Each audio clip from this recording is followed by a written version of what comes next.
Colton Burko was just 3 years old when he had an emergency appendectomy.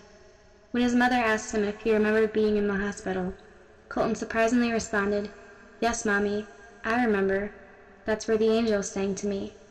Astounded and curious, his dad questioned him further about the hospital, and he responded, "I went up out of my body and I was looking down, and I could see the doctors working on my body. I saw you and Mommy. You were in a little room by yourself, praying, and Mommy was in a different room, and she was praying and talking on the phone." During his surgery, the little boy traveled to heaven and back, and his story has touched the hearts of many. A few years prior to Colton's near-death experience, his mom had a heartbreaking miscarriage. Colton claims that he met his unborn sister and his father's grandpa in heaven. This little boy's story is just one of millions of near-death experiences reported that shock and compel the world. The main controversy encompassing near-death experiences is whether they are simply a product of brain chemistry, or are they a psychological or a spiritual phenomenon. Recalling a near-death experience implies that the person had to be conscious during the time of death in order to have stored the experience as a memory. This brings up another important controversy on defining consciousness and where it exists. In order to understand near-death experiences, we must also understand consciousness and the brain. Science alone has yet to fully explain near-death experiences. However, with the use of science and psychology, we can analyze near-death experiences in hopes to better understand human consciousness. What defines a near-death experience? According to David J. Wild and Craig D. Murray at the University of Manchester, a near-death experience is defined as a profound, subjective event with transcendental or mystical elements that many people experience on the threshold of death. Little research was done into near-death experiences until the past few decades. Psychiatrist Bruce Grayson took a special interest in the topic. He is considered an expert in the field of near-death experiences, and his work in the early 90s laid the important groundwork for all near-death experience research to come. Grayson developed the Universal Near-Death Experience Scale. This scale was designed to further define what a near-death experience was, and it showed the 4 main components that make up an average near-death experience. These common elements are changes in thinking processes, changes in the emotional state, paranormal aspects, and a transcendental component. These components occur in the majority of near-death experiences reported across cultures. Let's look at the first 2 elements, changes in thinking processes and in the emotional state.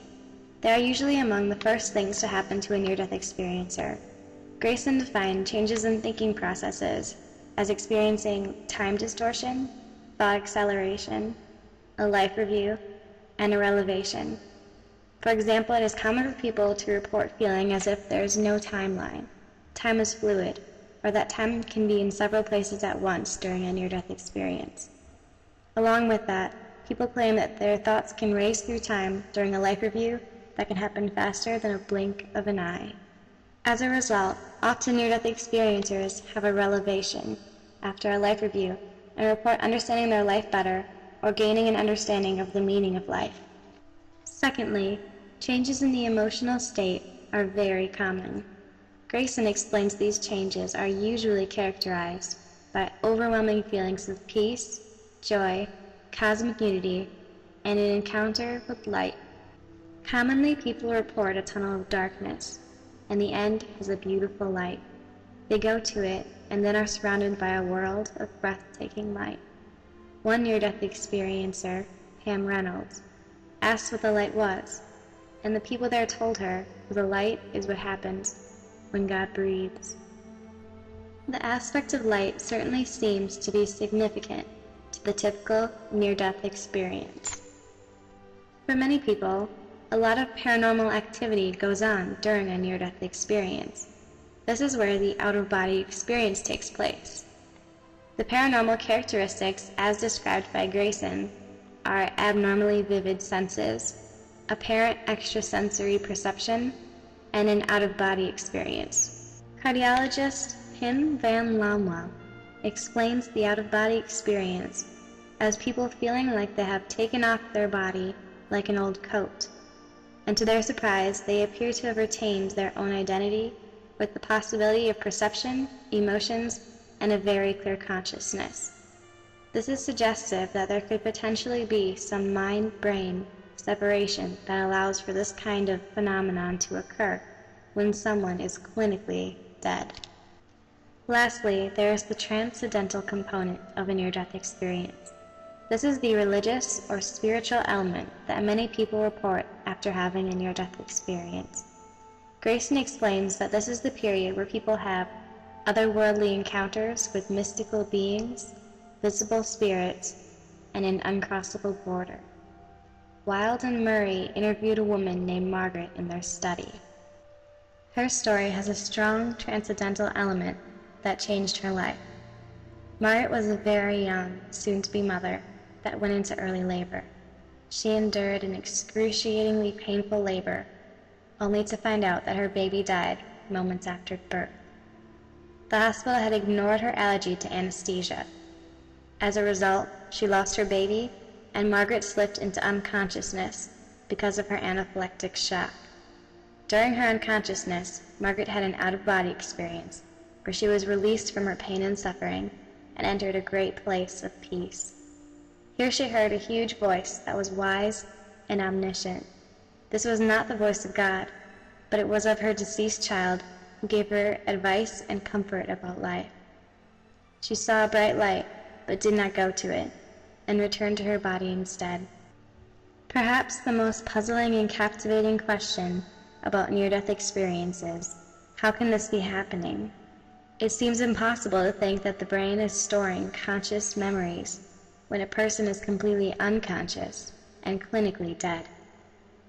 In addition, why do nearly all near-death experiences have the same four components? There are several biomedical and psychological theories that attempt to explain this. Biomedically speaking, the most common argument against near-death experiences is that the whole experience is purely a result of brain chemistry.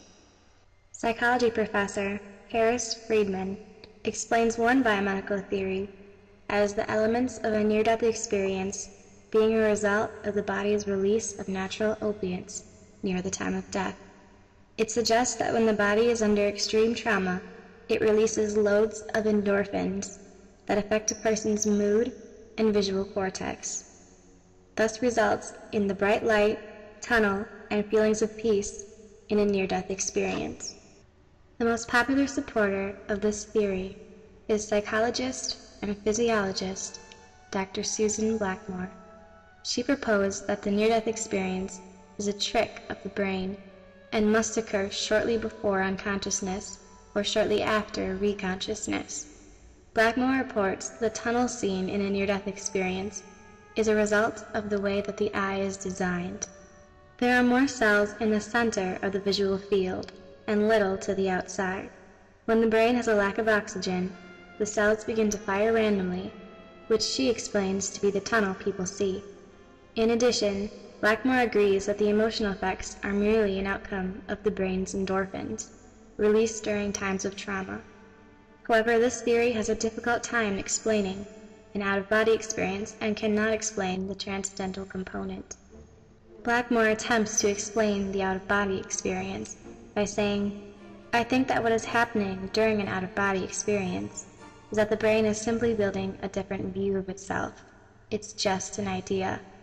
The limiting factor of her theory is that the near-death experience and the out-of-body experience must be happening when the brain is still functioning. However, it's been discovered that that's not always the case. The second most popular biomedical theory of near-death experiences has similar flaws as Blackmore's. It argues that lowering the brain's oxygen level can create near-death experience-like symptoms.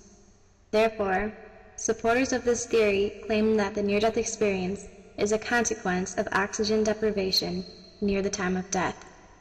Friedman reports that in a study with fighter pilots, Winery suggests that he was able to induce near-death experience-like symptoms by creating brief periods of unconsciousness through rapid acceleration of breathing. A significant number of participants reported seeing fragmented visual images, bright lights, and visual tunnels, as well as experienced sensations of floating and various other pleasurable sensations. similar to what near-death experiencers report. However, other research pointed out that none of the participants in Winery's study reported experiencing a life review, out-of-body experience, seeing non-physical beings, having a conversation with a being of light, along with reporting significant changes in spiritual or life values, which are all commonly reported by near-death experiencers. Similarly to Blackmore's theory, the oxygen deprivation theory can only explain the light, tunnel, and emotional changes. Both biomedical theories lack the capacity to completely explain all of the common elements that make up a near-death experience. Inversely, near-death experiences have also been intimately analyzed by psychology. This comes as no surprise because the near-death experience is the ultimate psychological phenomenon. There are three main psychological theories that are used in effort of explaining near-death experiences. Friedman describes them as depersonalization, expectation, and birth theories. These are significantly harder to prove and to advocate. The depersonalization model, as described by Friedman, states that people are more likely to have a near-death experience if they are prone to losing touch with reality or feeling as if they don't belong to their body. Also, it is proposed that the mind creates the near-death experience as a defense mechanism against the fear of death. The expectation theory is perhaps the most believable. It argues that the near-death experience is subconsciously created and shaped by religious or cultural expectations of death. Although Friedman argues that the research does not support this hypothesis, since the growing body of research has revealed cross-cultural similarities of near-death experience reports, and individuals who have no prior knowledge of near-death experiences report having the same phenomenon as individuals who are familiar with near-death experiences. To accommodate for cross-cultural similarities, a new theory was proposed. Friedman explains that the birth theory suggests that the near-death experience is also a defense mechanism to ease the mind against the fear of death. However, it is a regression method, where a person is recalling their own birth during a near-death experience. The tunnel and the light represent the birthing process, and the feelings of peace that surround a baby thereafter.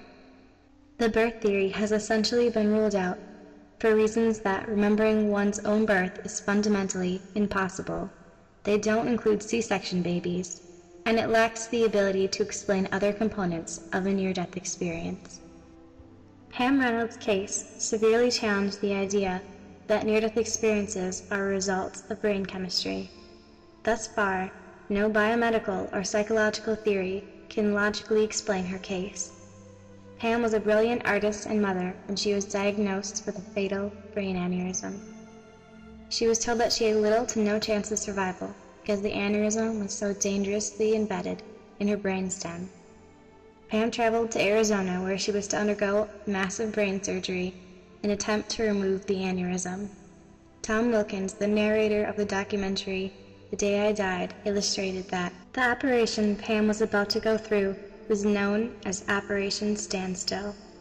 Pam's body would be lowered to between 10 to 15 degrees centigrade. Her heart and breathing stopped. Her brain waves flattened, and the blood drained from her head. She would be clinically dead for a whole hour of the operation.